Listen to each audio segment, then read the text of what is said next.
Nope, that title isn't a lie. Taoqi, in fact, is getting a pretty sizable buff with the release of Iuno.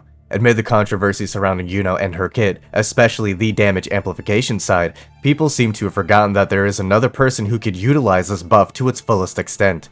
That person, of course, being none other than Taoqi. This isn't a direct buff to Taoqi such as with the Nightmare Crownless, but this is still a indirect buff nonetheless. Taoqi, when properly built, can deal some respectable damage numbers. Scaling off of defense and basic attack damage, she does seem to suffer a decent bit. However, a team that many aren't considering is Taoqi, Sanhua, and Iuno, or even Taoqi, Jianxin, and Iuno. Everyone seems to focus solely on Augusta, forgetting that there are shield characters who actually can activate this buff. Taoqi can even activate the Crown of Valor set, though of course she will take a DPS hit if you build her on it. Without a 5-star Broadblade that scales off of defense, or a Broadblade that gives defense as its main stat and crit rate or crit damage as a second stat, her damage potential is severely lacking. However, part of Taoqi's lack of damage is because of you, the player, but that's a conversation for another video. Today we are focused solely on Iuno's kit, and who benefits from her various buffs, and I will be getting into Taoqi, but first, I want to start with the effort in the room. Augusta clearly benefits the most from Iuno's buffs, fully using her outro, which gives a 50% heavy attack buff if I'm not mistaken, but also because she can activate the Blessings of Wan, which grants a 4% damage amplification every stack up to 10 stacks, meaning that Augusta gets a massive 40% damage boost. That's not electro damage, that's not heavy attack damage, that is a flat out 40% of your total damage before this calculation. Meaning you will go from 100,000 to 140,000 for example. Combined with the heavy attack outro buff, it's clear who she is supposed to be paired with. However, let's not forget that this is a rather large outro buff.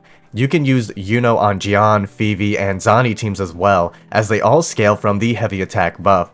This just means that only Iuno herself will obtain the Blessings of Wan damage amp, which isn't a bad thing. Although, because of how good Mortefi is, he's likely still a better option for at least some of these teams due to the static mist. You can theoretically still activate Bellborn or Impermanence Heron on Iuno, as Iuno does only need a 3 out of 3 for the Crown of Valor set, giving you a bit of freedom when choosing what the other two echoes will be. Although Iuno very likely still wants a summon type echo such as Mia, not a transformation one, as her kit does seem to have a lot of activity within it. And for a brief mention, I will mention Jianxin. She will be capable of buffing Iuno, as her kit seems to imply she'll scale off of Resonance Liberation damage, and she can, in part, activate the Blessings of Wan, though Jianxin will likely be at the end of your rotations, meaning that she might not fully benefit from it like Taoqi. Now, on to the main topic of the video, none other than the Parry Queen herself, Taoqi. Some of you may have already caught on to how Taoqi can activate the Blessings of Wan buff, but for those of you unaware of Taoqi's kit, allow me to explain. Taoqi with her forte will create a shield for each swing, meaning a total of 3 shields. She will activate this immediately upon intro, and she will get a 4th shield from her skill. These are her timed counters. Her skill has a 15-second cooldown, and the Blessing of Wan buff expires after 10 seconds. Unless you activate a shield, in which case it resets the timer. Well, how can she activate it? Simple. By using her heavy attack, Taoqi will activate Strategic Parry, and because she took a hit, she will immediately get 1 stack of her forte, and hitting a basic attack will activate the swing and give you another shield. This means you can reset the cooldown, but it does require more thought than Augusta, because you have to actually interact with Taoqi's kit. And of course, this means that flying enemies, she is at a debuff because she can't hit enemies flying away from her, such as Mia, for example. And of course, in the background, I will be showcasing Taoqi in various different teams, as I've been doing testing on her, trying to find other use cases for her, aside from just being a pure outro bot for someone like Carlotta.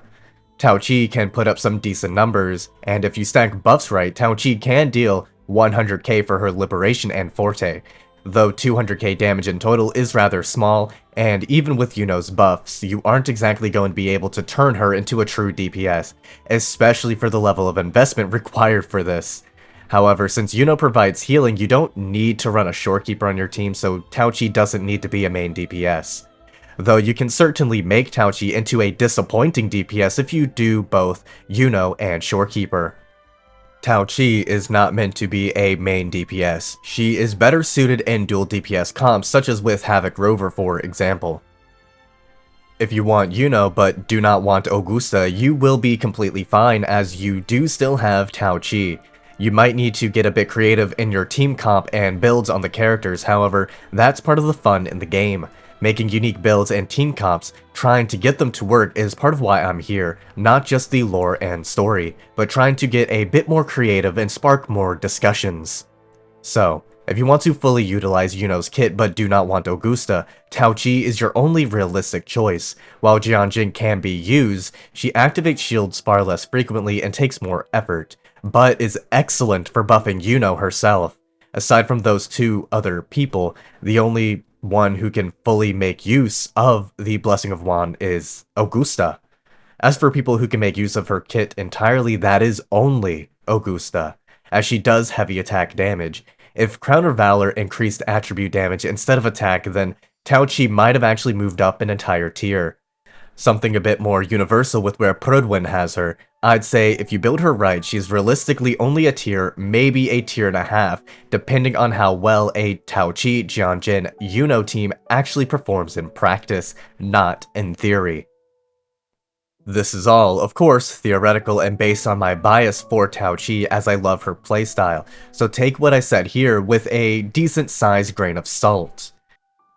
But what do you all think? Do you think Taoqi will benefit enough from Iuno? Do you think Sanhua and Iuno will provide enough buffs to Taoqi for her to at least feel rewarding when swinging that broad blade around?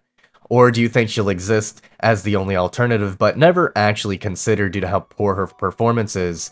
After all, if you have Jiyan, Zani, or Phoebe, why not just use Iuno to buff them with her outro skill instead of even worrying about the blessings of Juan? That said, Taoqi, Roshia, and Iuno is likely to be something usable, fun, and rewarding, though needing 2 premium 5-star units to make her deal something the community might call damage is some extreme levels of investment.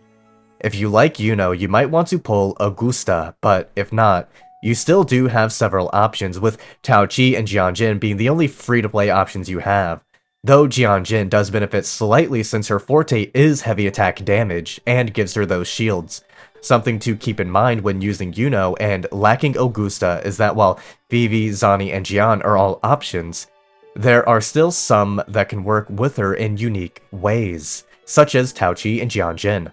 While Iuno's existence does buff them, I understand if you'd call it impractical, as the teams are rather strange and it does require effort.